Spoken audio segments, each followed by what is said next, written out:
Hello every one, നമ്മളെല്ലാവരും ആകാംക്ഷയോടെ കാത്തിരിക്കുന്ന ഒരു കാര്യമുണ്ട്.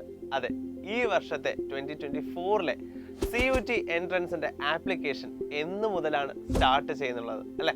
നമ്മുടെ റീസെന്റ് ആയിട്ടുള്ള മീഡിയ റിപ്പോർട്ട് അനുസരിച്ചും നമ്മുടെ UGCയുടെ ചെയർമാൻ പറഞ്ഞിരിക്കുന്നതനുസരിച്ചാണെങ്കിൽ നമ്മുടെ ആപ്ലിക്കേഷൻ CUTയുടെ ആപ്ലിക്കേഷൻ ഇന്നോ അല്ലെങ്കിൽ ഈ ഒരു അടുത്ത ദിവസങ്ങളിലോ തന്നെ വരാനുള്ള എല്ലാ സാധ്യതയും ഉണ്ട്. സോ ഉറപ്പായിട്ടും നമുക്ക് ഈ ഒരു ആഴ്ച തന്നെ നമ്മുടെ ആപ്ലിക്കേഷൻ വരുമെന്ന് നമുക്ക് പ്രതീക്ഷിക്കാം.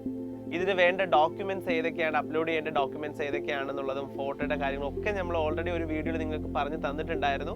ആ ഡോക്യുമെന്റ്സ് എല്ലാം തന്നെ നിങ്ങൾ അപ് ടു ഡേറ്റ് ആയിട്ട് റെഡി ആക്കി വെച്ചിരിക്കുകയാണ് എന്നാണ് ഞാൻ വിശ്വസിക്കുന്നത്. ഇനി ആരെങ്കിലും ആ വീഡിയോ കാണാൻ വിട്ടുപോയിട്ടുണ്ടെങ്കിൽ നമ്മുടെ ചാനലിലുണ്ട്, ഉറപ്പായിട്ടും കാണുക. ഡോക്യുമെന്റ്സ് എല്ലാം റെഡി ആക്കി വെച്ചേക്കുക. ഓർക്കുക, നമ്മൾ ഉപയോഗിക്കുന്ന എല്ലാ ഡോക്യുമെന്റ്സും സെൻട്രൽ പർപ്പസിനാണ്. സോ അത് തഹസിൽദാറിൽ നിന്ന് തന്നെ ആയിരിക്കണം നിങ്ങൾ അറ്റസ്റ്റ് ചെയ്ത് വാങ്ങിച്ചിരിക്കാൻ അല്ലെങ്കിൽ ഒപ്പിട്ട് വാങ്ങിച്ചിരിക്കേണ്ടത്. മറക്കരുത്, അത് സെൻട്രൽ പർപ്പസിനുള്ളത് തന്നെ ആയിരിക്കണം. ഇനി നമ്മൾ ആകാംക്ഷയോടെ കാത്തിരിക്കുന്ന ഒരു നിൽക്കുന്ന ഒരു കിംവദന്തി ഉണ്ട് അല്ലെ CUTയെ പറ്റിയിട്ട്. അതെ, ഈ വർഷം CUT എൻട്രൻസ് എക്സാമിനേഷൻ ഒരു ഹൈബ്രിഡ് മോഡിലായിരിക്കുമോ എന്നൊരു ഡൗട്ട് അല്ലെങ്കിൽ ഒരു ടോക്ക് ഇങ്ങനെ നടക്കുന്നുണ്ട്. അതായത് ഓൺലൈനും ഓഫ്ലൈനും കൂടി, അതായത് OMR ഷീറ്റും ഒപ്പം കമ്പ്യൂട്ടർ ബേസ്ഡ് CBT മോഡും, ഈ രണ്ട് മോഡിലും എക്സാമിനേഷൻ നടക്കാനുള്ള ഒരു സാധ്യത നമ്മൾ ഇങ്ങനെ കേൾക്കുന്നുണ്ട്. പക്ഷേ ആക്ച്വലി അത് ഹൈബ്രിഡ് മോഡിലാണോ എന്ന് അറിയണമെന്നുണ്ടെങ്കിൽ ഓഫ് കോഴ്സ് ആപ്ലിക്കേഷൻ വന്നാൽ മാത്രമേ അറിയാൻ പറ്റൂ.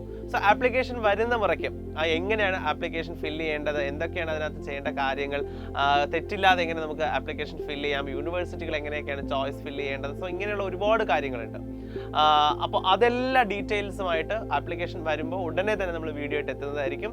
അതുപോലെ തന്നെ ആപ്ലിക്കേഷന് ബന്ധപ്പെട്ട മറ്റു കാര്യങ്ങൾക്കും CUT എൻട്രൻസുമായിട്ട് ബന്ധപ്പെട്ടുള്ള കാര്യങ്ങളും എല്ലാം അറിയുന്നതിന്, അപ്ഡേറ്റ് ആയിട്ട് അറിയുന്നതിന് വേണ്ടിയിട്ട് ചാനൽ സബ്സ്ക്രൈബ് ചെയ്യാൻ മറക്കരുത്. ഒപ്പം ഇതിനെക്കുറിച്ചുള്ള ഇൻഫർമേഷൻ നമ്മൾ തരുന്ന വീഡിയോസ് എല്ലാം നിങ്ങളുടെ ഫ്രണ്ട്സിൻ്റെ ഇടയിലേക്കും നന്നായിട്ട് എന്ത് ചെയ്യുക, എല്ലാവർക്കും ഈ വീഡിയോസ് എല്ലാം ഷെയർ ചെയ്യുക. സോ പുതിയൊരു ഡീറ്റെയിൽസുമായിട്ട് മറ്റൊരു വീഡിയോയിൽ വീണ്ടും കാണാം. Till then bye.